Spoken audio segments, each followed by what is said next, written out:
నమస్తే అమ్మా. నమస్కారం. ఏమండే పెట్టిస్తారా?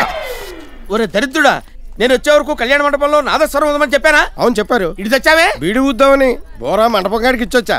వాడికి ఊదట వచ్చా? పట్టుకోవడం వచ్చు. మరి ఎలా ఊతాడ్రా?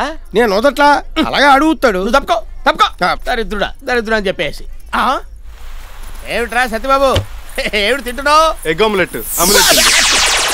ప్యూర్ వెజిటేరియన్ వెడ్డింగ్ లో నాన్ వెజిటేరియన్ ఫుడ్డింగా? నీ పని బాగుందిరా సత్యబాబు. 50,000 అప్పివ్వు, నువ్వు తినొచ్చు. లక్షణంగా పెళ్లి చేసుకుంటే ఎర్లీగా భోంచేసి లేట్ గా పడుకోవచ్చు కదా. ఆ 2 ప్లస్లు. కట్నం కూడా ప్లస్సేగా. కట్నం సరే, మరి మిగతా మైనస్లు? మైనస్లు ఏమిటి? ఇప్పుడు నేను పెళ్లి చేసుకున్నాను అనుకో, మినిమం తక్కువలో తక్కువ 2 లక్షలు ఖర్చు అవుతుంది. తర్వాత అది నవ్వాలంటే నగలు, అలిగిందంటే చీరలు కొనివ్వాలి. ఇక సోపులు, పేస్టులు, పౌడర్లు, సెంట్లు, చెప్పులు, కలర్ టీవీలు, కేబుల్ కనెక్షన్లు, వీక్లీలు, వీకెండ్ సినిమాలు ఎలాగో తప్పవు. ఆ తర్వాత అది నెల తప్పిందనుకో, డాక్టర్లు, మందులు. ఇక పిల్లలు పుడితే పారెక్స్, హార్లిక్స్, స్కూళ్ళు, ఫీజులు, ఇవన్నీ ఫైనాన్షియల్ మైనస్లు. ఇక మెంటల్ సైడ్ మైనస్లు చెప్తాను. అది మన ముందు మొతక చీర కట్టుకుని ఇల్లంతా జిడ్డు మోహేసుకుని తిరుగుతుంది. అదే పక్కింటోడు వస్తున్నాడు అనుకో, పట్టు చీర కట్టుకుని ఫేస్కి పౌడర్ కూడా రాసుకుంటది. అది ఫేస్కి స్నో రాసుకుంటే మనకు డౌట్, మన సంకలో స్ప్రే కొట్టుకుంటే దానికి డౌట్. అప్పుడు మొదలవుతుంది, ఎక్కడికి వెళ్తున్నావు, ఎందుకు వెళ్తున్నావు, ఎప్పుడు వస్తావు, ఏం చేసావు, ఏం చూసావు, ఏం చెప్పావంటూ ఆ లక్కలు పెడబబ్బులు.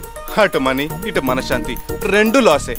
మనకి ఎప్పుడో కోపం వచ్చి పీకేమనుకో, గృహహింస కేసు పెట్టి లోపలేస్తుంది. అదే మనల్ని పీకిందనుకో, కనీసం పక్కింటి పిల్లని కూడా చెప్పుకోలేం.